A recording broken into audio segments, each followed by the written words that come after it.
Bom, nós estamos terminando hoje, encerrando hoje uma caminhada que começamos algumas semanas atrás, ah, falando sobre os 5 solas da Reforma Protestante. Para você que recebeu o boletim, no verso do devocional a gente tem um espaço também com os pontos da mensagem, com espaço para você preencher. Se você não tem Bíblia, a gente tem Bíblia ali e você pode pegar a Bíblia. Não sei se alguém não tem, mas se alguém não tiver ali na frente, a gente tem Bíblia. Ela está na linguagem, na versão que a gente utiliza aqui. E eu quero convidar você, hoje a gente vai falar do último sola, só lhe deu glória, ou somente a ele a glória. E você pode então lembrar cada uma das canções que nós cantamos aqui nessa noite, cada uma delas nos encaminhava nessa mesma direção, de dar a Deus, somente a ele, toda a honra, toda a glória e todo o louvor. E hoje eu quero, a partir do texto de Romanos, capítulo 11, meditar com você neste tema. A gente vai ler os versos de 33 a 36, é um hino de louvor a Deus.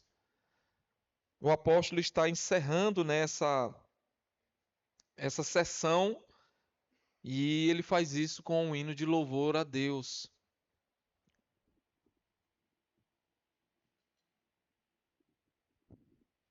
Abra sua Bíblia então em Romanos capítulo 11, versículos de 33 a 36. Diz assim a palavra de Deus. Se você já está na igreja há um bom tempo, enquanto eu estou lendo aqui, talvez você lembre de uma outra canção. Ó profundidade da riqueza, da sabedoria e do conhecimento de Deus! Quão insondáveis são os seus juízos e inescrutáveis os teus caminhos! Quem conheceu a mente do Senhor? Ou quem foi seu conselheiro? Quem primeiro lhe deu para que ele o recompense? Pois dele, por ele e para ele são todas as coisas. A ele seja a glória para sempre. Amém. Senhor, fala por meio da tua palavra aos nossos corações. Revela-se, ó Deus, por meio dela. Aponta, ó Deus, os desvios que há em nossa vida, mas também, Deus, nos aponta a esperança, que é Cristo Jesus, o nosso Salvador, no nome de quem nós oramos. Amém. Ao longo da história da igreja, queridos, sempre que o evangelho foi ofuscado, Deus levantou homens e mulheres para reacender a chama da sua glória. E a reforma protestante, lá no século XVI, foi um desses momentos em que o próprio Deus, em sua providência, resgatou o brilho da verdade que havia sido encoberto, pelos séculos de tradições humanas. Naquele tempo, a cristandade medieval vivia uma inversão bem, que eu posso chamar de bem perigosa. A glória que pertence exclusivamente a Deus havia sido desviada para o homem. E qualquer semelhança com os nossos tempos é mera coincidência. A igreja da época havia se tornado um palco de ostentação, de poder, de luxo e de autoridade humana. O papado acumulava riquezas, os bispos competiam por influência, e o povo simples acreditava que poderia, por méritos próprios, conquistar o favor divino. Em vez de um culto centrado em Deus, havia um culto centrado no homem.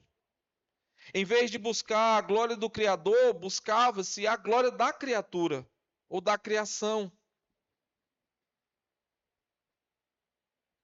E assim, irmãos, a teologia que desviava, ou que deveria, na verdade, o que deveria levar o homem à adoração, ela se transformou em uma teologia que exalta o esforço humano, ou que exaltava o esforço humano, a sabedoria humana e as tradições humanas.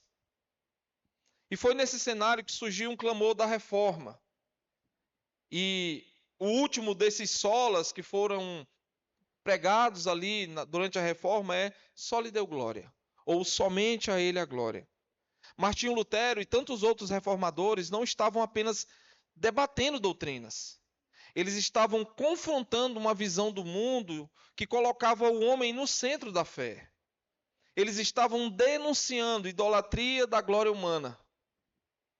Lutero dizia, e nós temos um slide falando sobre isso, que o pecado mais profundo do coração humano é buscar a própria glória no lugar da glória de Deus. Calvino, outro reformador e também atuante naquele mesmo tempo ali, ele disse o seguinte, pensando sobre isso: o fim principal da vida do homem é que Deus seja glorificado em nós e por nós. Só lhe deu glória, irmãos, é uma confissão de fé, uma cosmovisão, uma forma de viver. É reconhecer que tudo o que temos, tudo o que somos, tudo o que fazemos deve apontar para Deus. É afirmar que se existe algo de bom em nós, isso vem de Deus. É sustentado por Deus e deve voltar para Deus em adoração. E é nesse contexto aqui, irmãos, que Paulo está falando aqui em Romanos capítulo 11. O apóstolo estava acabando uma longa e densa sessão teológica que vinha desde o capítulo 9, onde ele trata do mistério da eleição, da rejeição temporária de Israel e da inclusão dos gentios no plano de salvação. Paulo havia explorado temas difíceis, questões que a mente humana jamais poderia compreender plenamente. Mas ao invés de tentar resolver cada mistério racionalmente, ele termina em adoração, que é esse texto aqui. Quando Paulo contempla a grandiosidade dos planos de Deus, então ele escreve esse tratado filosófico e teológico que começa com profundidade da riqueza, da sabedoria e do conhecimento de Deus. Então a teologia se transforma em doxologia, que é essa adoração a Deus. O raciocínio se converte em reverência. A reflexão se curva diante da revelação. E é como Paulo dissesse assim, como se ele falasse assim: depois de tudo que eu vi, depois de contemplar a graça soberana de Deus na história, só posso me prostrar e dizer: a Ele a glória para sempre. E é aqui, irmãos, que nós encontramos então o cerne de só lhe deu glória. A vida cristã, irmãos, não é uma tentativa de explicar Deus, mas uma resposta de adoração ao que Deus já revelou a nós e como Ele se revelou a nós. A salvação, irmãos, não é um troféu humano, mas é um ato soberano do Senhor que, por meio de Cristo, nos redimiu para o louvor da glória dele. Quando Cristo ali na cruz, irmãos, paga o preço da penalidade do meio do seu pecado, Cristo estava abrindo o caminho para nós voltarmos a adorar a Deus livremente. Perdemos isso em Adão, retomamos a possibilidade disso em Cristo. E talvez, irmãos, você se pergunte se ainda é necessário pensar e pregar sobre isso hoje. E a resposta para nós é sim. A luta entre a glória de Deus e a glória do homem, irmãos, não ficou lá no século XVI. Não ficou em Gênesis capítulo 3. Ainda vale e ainda é muito forte em nossos dias. Continua vivo em nossos dias. Vivemos uma época, irmãos, em que a busca pela glória própria continua ocupando o centro do palco. Só que agora, essa busca ela vem disfarçada muitas vezes de espiritualidade. Nós vemos hoje, irmãos, igrejas transformadas em plataformas de autopromoção. Vemos pregadores que, ao invés de exaltar a Cristo, exaltam a si mesmos. Vemos ministérios que competem por seguidores, competem por likes, competem por fama, irmãos. Como se a popularidade fosse medida por espiritualidade. Vemos até mesmo cristãos sinceros, irmãos, que caem na armadilha de fazer o bem buscando reconhecimento e não a glória de Deus. Em nossos dias, o humanismo que Lutero combateu lá no século XVI, os irmãos, ele veste, entre aspas, uma roupa nova. Agora, não é mais a igreja institucional que busca glória, mas o indivíduo que quer ser o centro. O homem que quer ser o centro. A idolatria mudou de forma, mas não de essência. Por isso, irmãos, a mensagem de Romanos 11 continua ecoando como um antídoto poderoso contra o orgulho humano. Pois dele, por ele e para ele são todas as coisas. Então uma pergunta surge para nós, ela vai dirigir as nossas duas respostas aí, nos dois pontos da nossa mensagem. Como nós podemos viver de modo que toda a glória seja somente a Deus? Essa reflexão, irmãos, ela precisa ser feita. E a minha e a sua resposta precisa impactar o modo como trabalhamos, o modo como amamos, como adoramos, como servimos na igreja, como sofremos e até como morremos. Só lhe deu glória, irmãos, é reconhecer que cada respiração nossa é sustentada por Deus e deve ser devolvida em forma de louvor. Sendo assim, para compreendermos o que significa viver para a glória de Deus, nós precisamos olhar para a resposta que Paulo dá aqui nesse texto.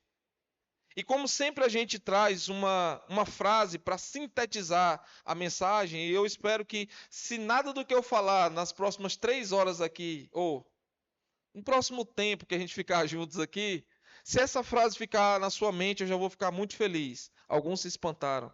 Não é de duvidar, mas hoje não vai ser.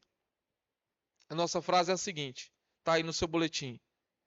Tudo o que existe, inclusive nossa salvação, tem origem, meio e fim em Deus. Por isso, toda a glória pertence somente a Ele. E como é que a gente pode ver isso no texto, irmãos? Em primeiro lugar, reconhecendo que toda a glória pertence somente a Deus. Vamos rever os versos 33 e 34 do nosso texto?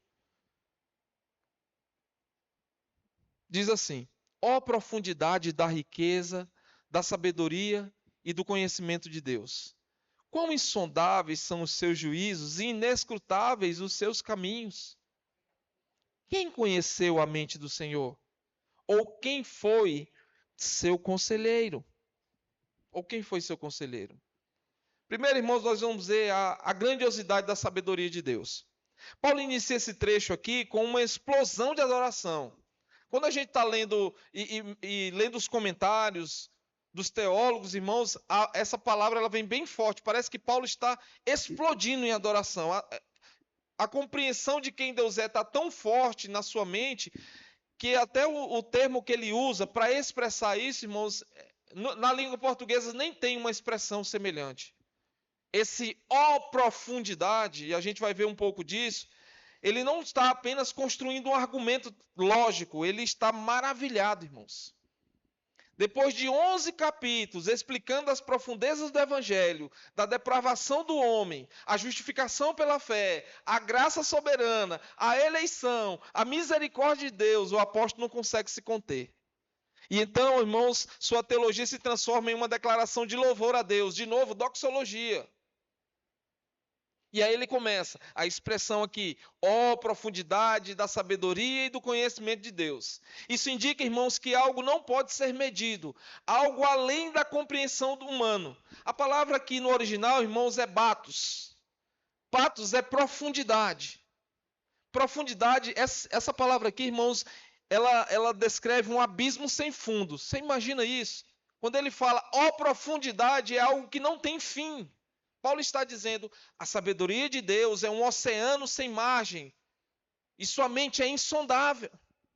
Nenhum ser humano pode chegar ao fundo de quem Deus é. Você não serve a um Deus qualquer, querido. Você não serve a um Deus que pode ser limitado a você pegar ele na mão. Deus é maior do que a nossa compreensão pode perceber. Quanto mais mergulhamos em conhecer a Deus, mais percebemos o quanto ainda não o conhecemos. E é isso que Paulo está querendo dizer. Um dos reformadores, irmãos, ao pensar sobre isso, ao contemplar os caminhos de Deus, ele falou o seguinte: é tolice tentar investigar os méritos divinos com a limitada razão humana. Nossa mente é muito pequena, irmãos, para entender a grandiosidade de quem Deus é. Pense, por exemplo, nos grãos de areia no mar. Pense nas estrelas do céu. Pense no ar que todos nós estamos respirando e toda a humanidade está respirando nesse mesmo momento.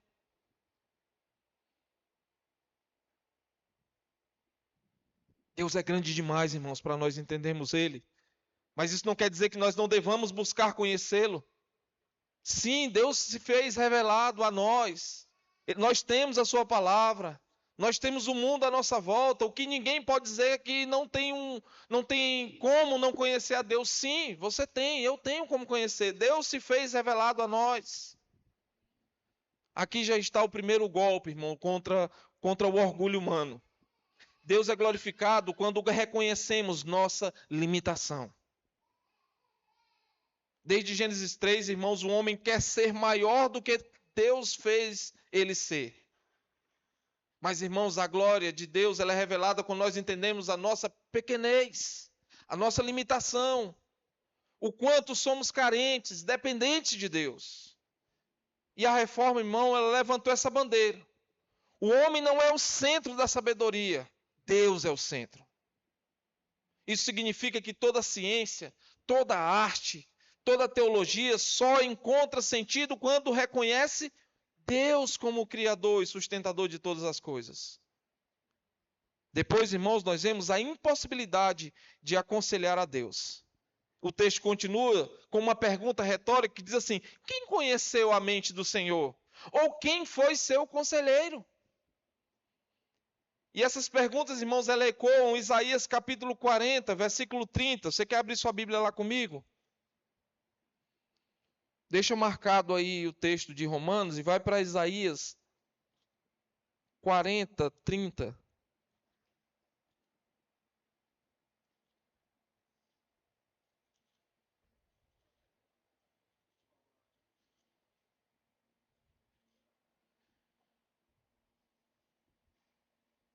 Até os jovens se cansam e ficam exaustos. Os moços tropeçam e caem. Mas aqueles que esperam no Senhor renovam as forças, voam altos como águia, correm e não se cansam, andam e não se exaltam.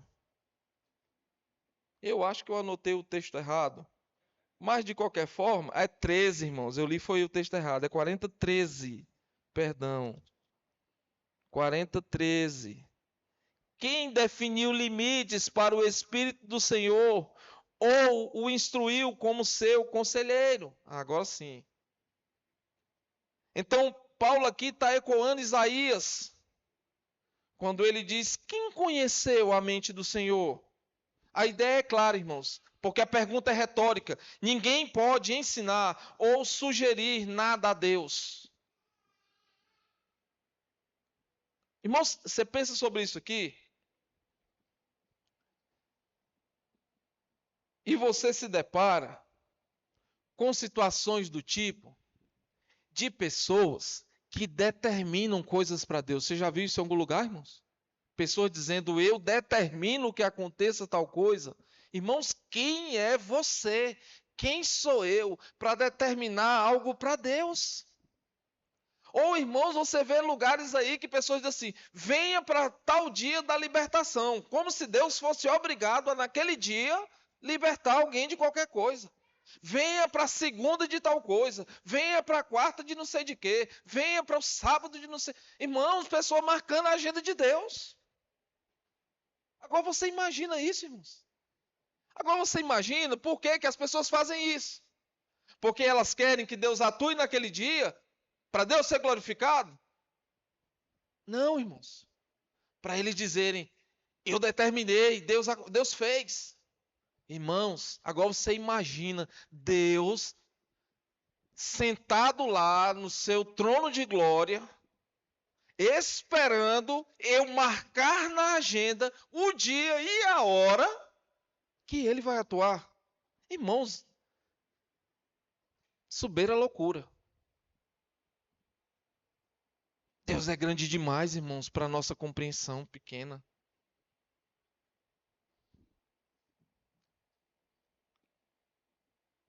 Ele não precisa de conselho, porque ele mesmo é a fonte de toda sabedoria.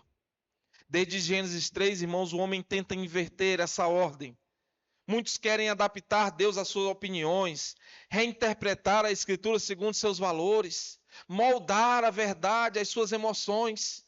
Mas só lhe deu glória, irmãos, nos lembra que a glória pertence somente a Deus. E isso significa que somente a sua vontade é soberana. Somente a sua palavra é a autoridade final. E somente seu plano é perfeito, mesmo quando nós não compreendemos os seus planos. Mesmo quando nós não entendemos o que Deus está fazendo, nós precisamos nos render a Ele e dizer: Senhor, eu não entendo, Mas eu, ó Deus, te adoro, porque eu sei que o que o Senhor faz é melhor do que o que eu penso, ou do que eu quero. Lutero, irmãos, pensando sobre isso, ele disse o seguinte: Deus não precisa de nossos conselhos, mas nós precisamos desesperadamente da sua direção. Deus não precisa do seu conselho, mas nós, irmãos, estamos desesperados precisando da sua direção. Ele compreendia que o pecado original não foi apenas a desobediência de Adão, mas o desejo de ser como Deus, decidir o que é bem e mal por conta própria.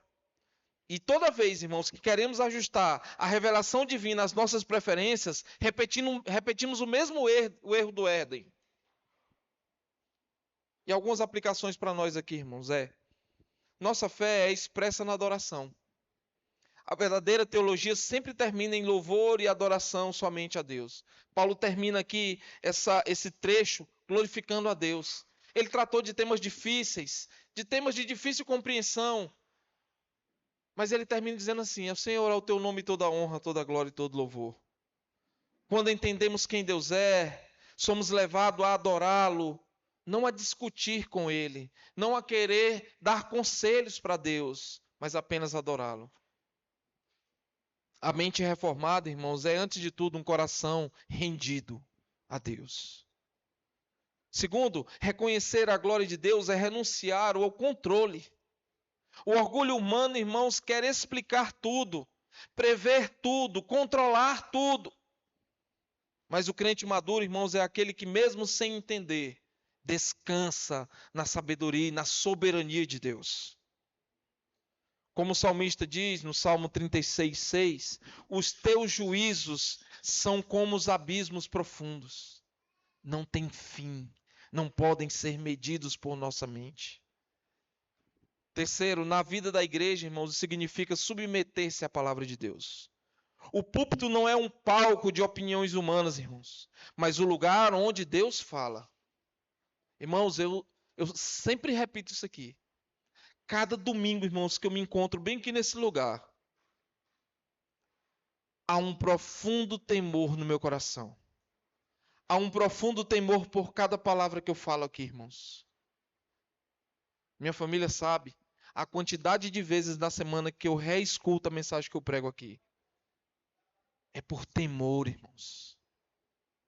O púlpito não é lugar de brincadeira.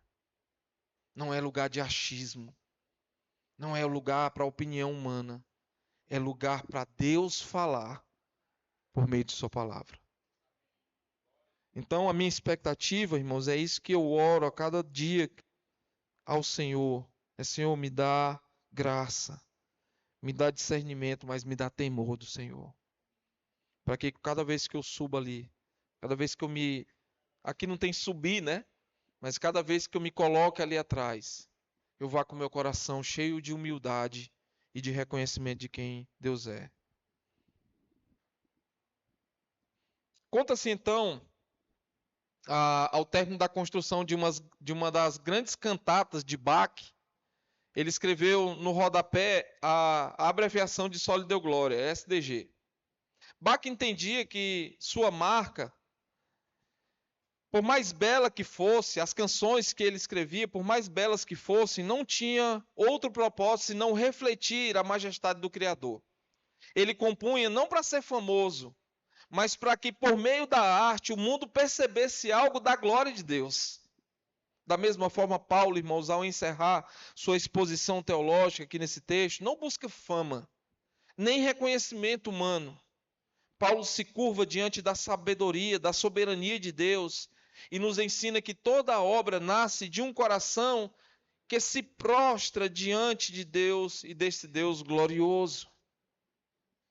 Então, irmãos, a conclusão desse primeiro ponto aqui, irmãos, é que nós precisamos reconhecer esse Deus insondável, sábio e absolutamente soberano que nós adoramos. Tudo começa com um coração maravilhado pela grandeza de Deus. Então, a verdadeira reforma do coração, irmãos, não começa com mudanças de métodos, mas com adoração profunda. A glória pertence somente a Ele, porque Ele é a fonte. porque Ele é o padrão e Ele é o propósito de todas as coisas. Em segundo lugar, irmãos, como nós devemos viver para a glória de Deus, confessando que tudo vem de Deus, que tudo é sustentado por Ele e existe para Ele. Vamos reler os versos 35 e 36 do nosso texto? Quem primeiro lhe deu para que Ele o recompense? Pois dele, por Ele e para Ele, são todas as coisas. A Ele seja a glória para sempre. Amém. Quem primeiro deu a Deus? A soberania absoluta de Deus sobre todas as coisas é o primeiro subponto aí que nós vamos pensar. E aqui no versículo 35, irmãos, Paulo retoma um tema recorrente nas Escrituras. Deus não deve nada a ninguém. Você tem dúvida disso? Deus deve alguma coisa a você? A resposta é não. Deus não deve nada a nós, irmãos. Quem primeiro deu a Deus, portanto, para que ele pudesse recompensar?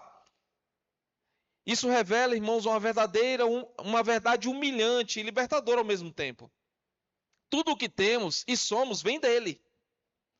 Então o apóstolo está ecoando o que diz em Jó, capítulo 41, versículo 11. Lá o Senhor diz o seguinte: quem primeiro me deu alguma coisa para que eu lhe retribua? Tudo o que há debaixo dos céus, Deus dizendo, me pertence. Portanto, Paulo, irmãos, fecha o ciclo com uma argumentação clara. Ele começou exaltando a sabedoria insondável de Deus. E ele termina reconhecendo a autossuficiência soberana de Deus. Deus não recebe conselhos. E também não deve favores a ninguém. Tudo o que ele faz é a expressão de sua graça, de sua misericórdia e também de sua soberania e justiça ao mesmo tempo. O ser humano, irmãos, por mais piedoso que seja, não acrescenta nada à glória de Deus. Ele apenas reflete Deus. Nós fomos criados, irmãos, para refletir a glória de Deus. Pense você como um espelho que reflete a glória de Deus. Portanto, esse espelho não tem luz própria, não tem glória própria. Apenas reflete a glória que vem de outro lugar.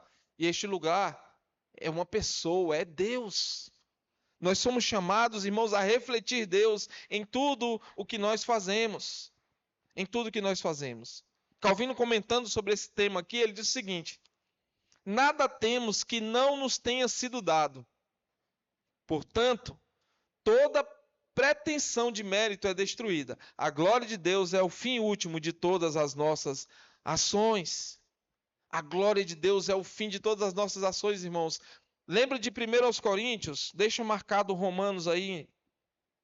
E vá para 1 Coríntios, capítulo 10.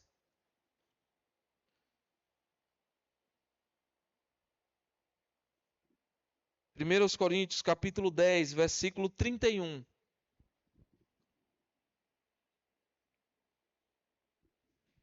Olha o que o nosso texto vai dizer para nós. Assim, quer vocês comam, bebam ou façam qualquer outra coisa, façam tudo para a glória de Deus.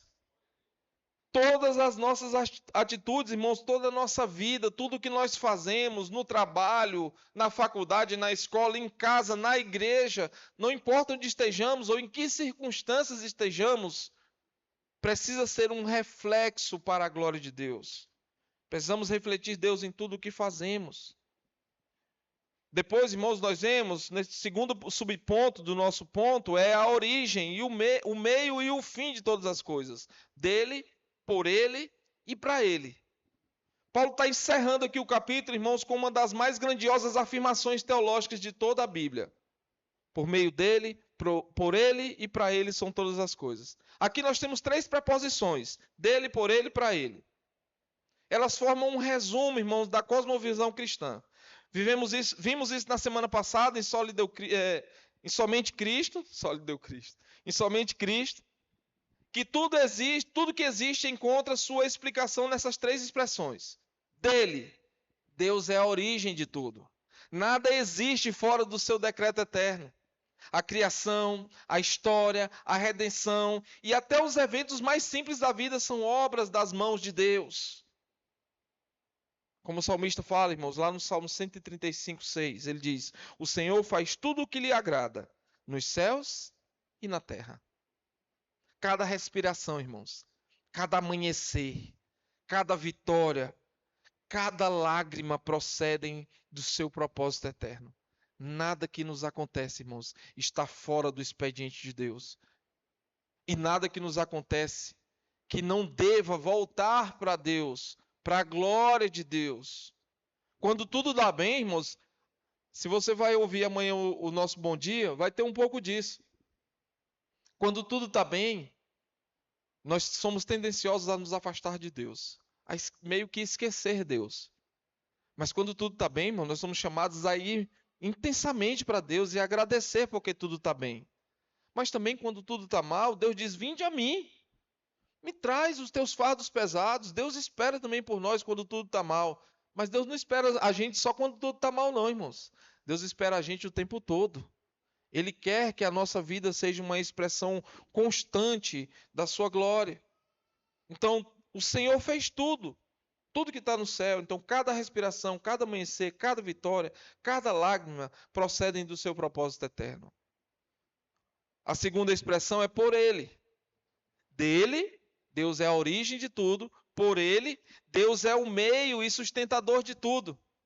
Ele não apenas criou, mas mantém o universo com o poder da sua palavra. Hebreus 1:3. Nenhuma molécula se move fora de sua vontade. Isso significa que nada na nossa vida está fora do seu controle. Nem o sofrimento, irmãos. Nem o caos.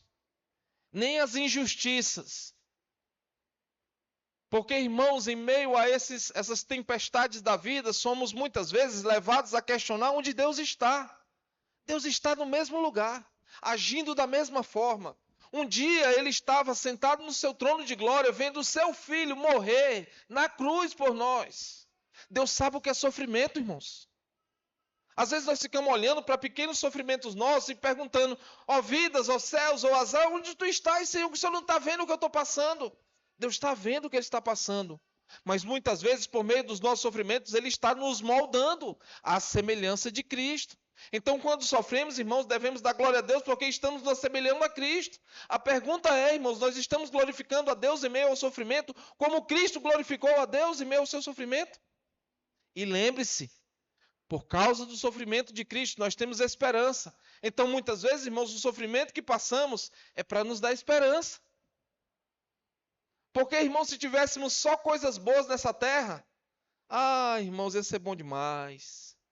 A gente com coisa ruim nessa terra já não quer sair dessa terra.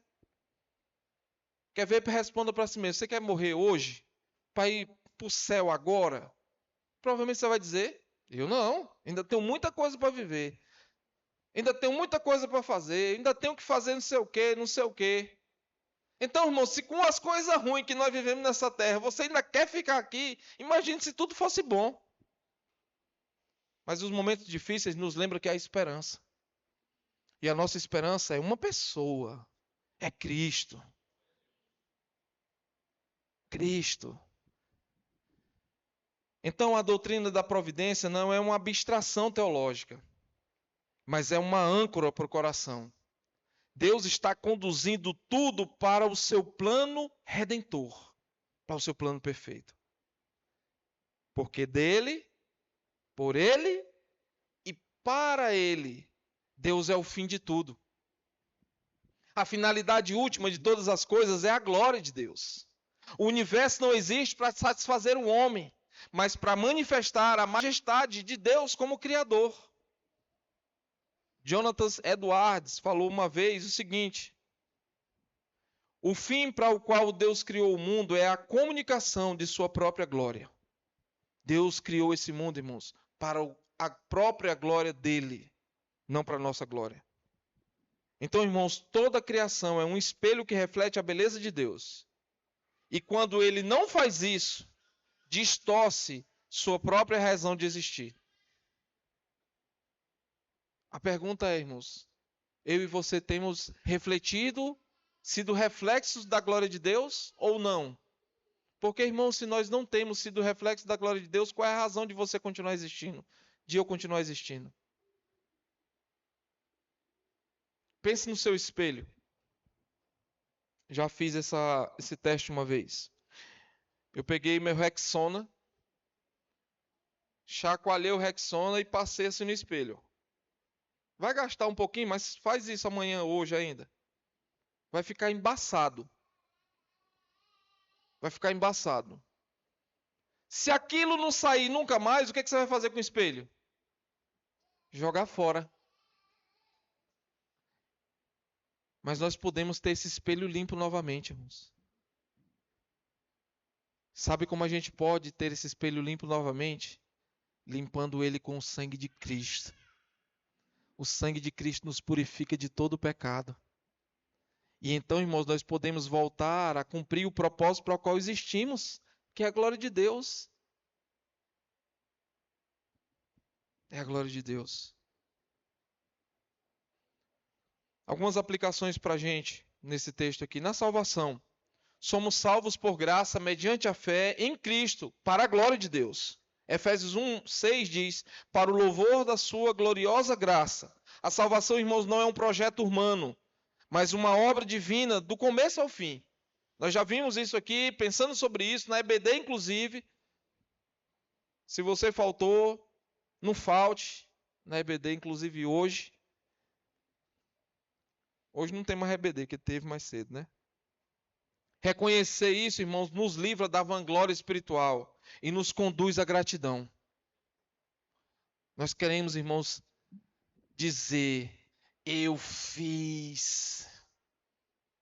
Eu fiz. Mas o crente deve dizer: Deus fez. Deus fez. E como é libertador, irmãos, quando a gente lembra que Deus fez.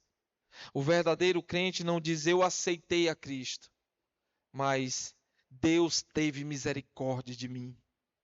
Deus me aceitou. Deus me salvou. Na vida diária, se tudo é dele, por meio dele para ele, então não há área neutra em nossa vida.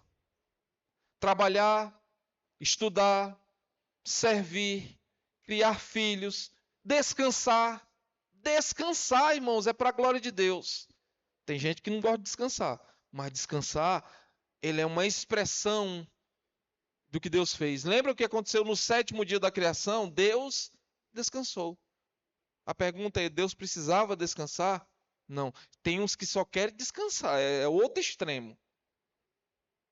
A gente trabalha e tira tempo para descanso. Isso é uma expressão da glória de Deus. Tudo deve ser feito para a glória de Deus. Então isso transforma o nosso cotidiano em adoração, irmãos. Eu saio para trabalhar para a glória de Deus. Eu volto para minha casa para ficar com a minha família para a glória de Deus. Eu estudo a palavra para a glória de Deus. Eu sirvo na igreja para a glória de Deus. Eu deito e descanso para a glória de Deus. Então não precisa deitar e achar que o mundo vai se acabar e você vai dormir. Não, durma só para a glória de Deus. No ministério e na igreja, irmãos. A reforma protestante foi, acima de tudo, um retorno à centralidade da glória divina. O culto não gira em torno do entretenimento, mas da majestade de Deus. O pregador não sobe ao púlpito, não é o nosso caso de subir, mas o pregador não vai ao púlpito para ser aplaudido, mas para desaparecer de trás da cruz de Cristo.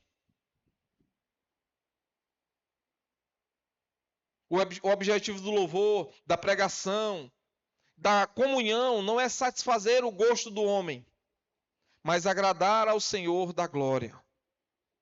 Como Lutero dizia, pregação não é para agradar os homens, mas para trazer a glória de Deus e consolo aos aflitos.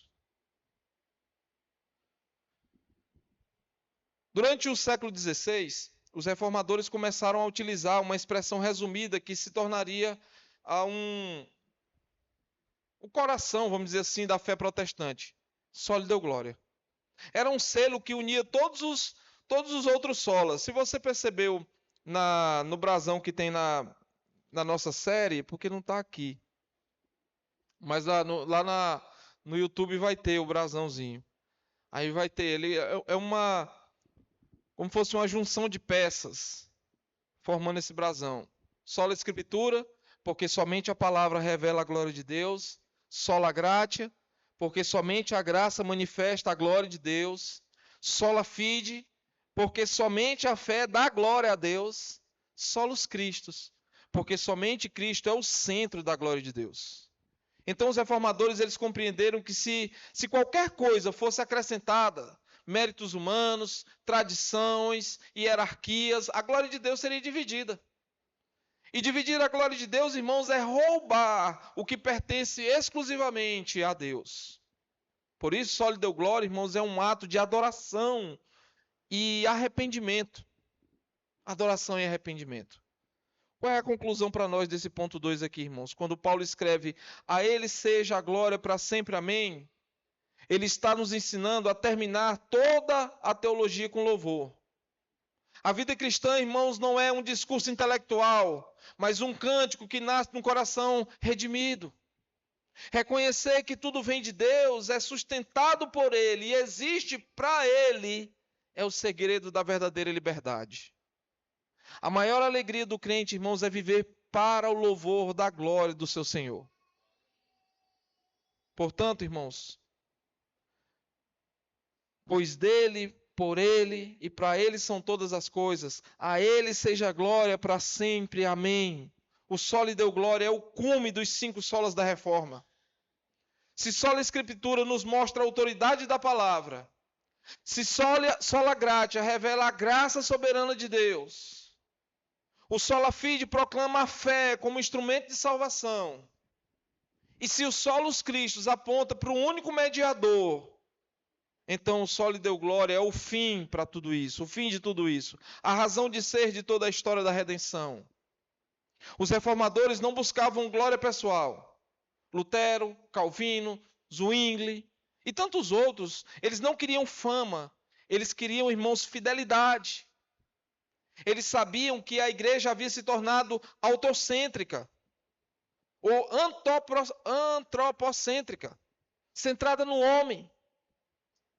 E que o verdadeiro evangelho precisava recolocar Deus no centro do trono. O sol lhe deu glória foi um grito que ecoou contra o orgulho humano e o chamado para que toda a glória retornasse ao legítimo dono da glória, que é Deus. Então Paulo, ao encerrar Romanos 11, irmãos, faz exatamente isso. Ele coloca Deus no centro.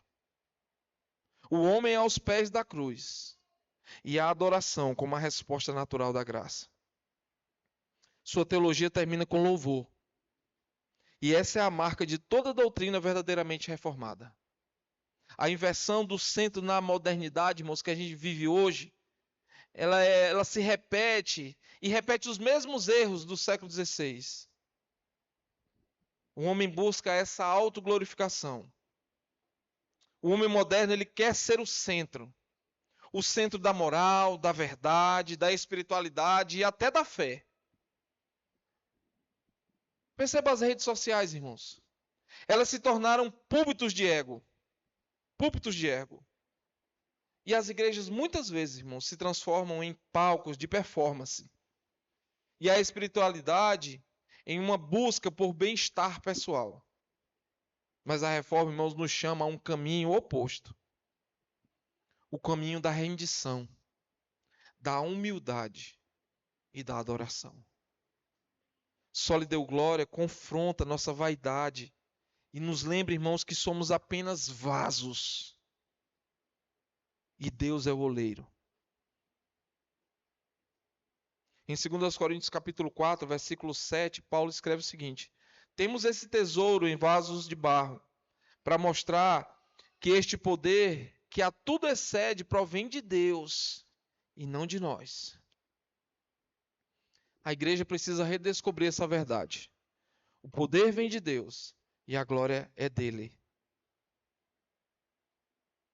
Pedro negou, os discípulos fugiram e ainda assim o Senhor os usou. Por quê, irmãos? Por que Deus usou Pedro mesmo depois de Pedro ter negado a ele? Por que Deus usou os discípulos mesmo depois deles terem fugido quando Jesus precisava deles? Para que ficasse claro que Deus escolhe os fracos para mostrar sua força, os improváveis para manifestar sua glória, e os quebrados para refletir sua beleza. Só lhe deu glória significa que toda a obra da igreja, toda vitória espiritual e toda transformação genuína vem de Deus e volta para Deus em adoração. Vem de Deus e volta para Deus. Algumas aplicações para nós. No coração, arrependa-se de todo orgulho. Não ache que você é a última Coca-Cola do deserto. Fuja de toda tentação de busca por mérito próprio, aplausos, reconhecimentos. Nós falamos sobre isso hoje de manhã. Viva de forma que Cristo seja exaltado e não você. No lar, convide sua família a responder a pergunta: nós temos glorificado a Deus em nosso modo de viver? A educação dos filhos, o uso do dinheiro, o perdão, o modo como tratamos o nosso cônjuge, tem glorificado a Deus? Nosso lar cristão é um lugar onde graça, amor e serviço adoram a Deus? Na igreja, a forma como você cultua de fato glorifica a Deus? Você ouve e responde ao que é pregado de forma que Deus é glorificado? Você se dispõe para servir as atividades da igreja de forma que Deus seja exaltado através de seus pés e suas mãos? E na sociedade? Você tem exercido sua profissão para a glória de Deus? Você estuda para a glória de Deus? Você obedece às autoridades para a glória de Deus? Então tem um chamado para nós aqui, irmãos. Ao final de Romanos 11, Paulo não diz apenas glória a Deus. Ele explode em louvor. A ele seja a glória para sempre, amém. Esse amém, irmãos, não é uma palavra de encerramento, mas de consagração. É como se ele dissesse assim: assim deve ser, assim será, que minha vida confirme isso. Esse amém quer dizer essas coisas. O amém da alma que dobra diante do trono. É o amém de quem entendeu que viver é Cristo e morrer é lucro. É o amém de quem compreende que tudo começa e termina em Deus. Lembra de Bach? Ele escreveu ao final de cada composição: só lhe deu glória. Assim deve terminar cada dia, cada ministério, cada discussão do cristão, com um amém que reconhece que tudo é por ele e tudo é para ele. Queremos reformar nossos dias, irmãos? Então precisamos de corações que ardem como o de Paulo, que preguem como Lutero, que vivam como Calvino para a glória de Deus e somente para a glória de Deus. Enquanto buscarmos, irmãos, nossa própria glória, continuaremos presos ao orgulho. Mas quando reconhecermos que tudo vem de Deus, tudo será transformado. Então, irmãos, que Deus, por meio do seu Espírito, desperte a mim e a você a mesma doxologia que encerra Romanos 11. Pois dele, por ele e para ele são todas as coisas. Portanto, a ele seja a glória para sempre. Amém.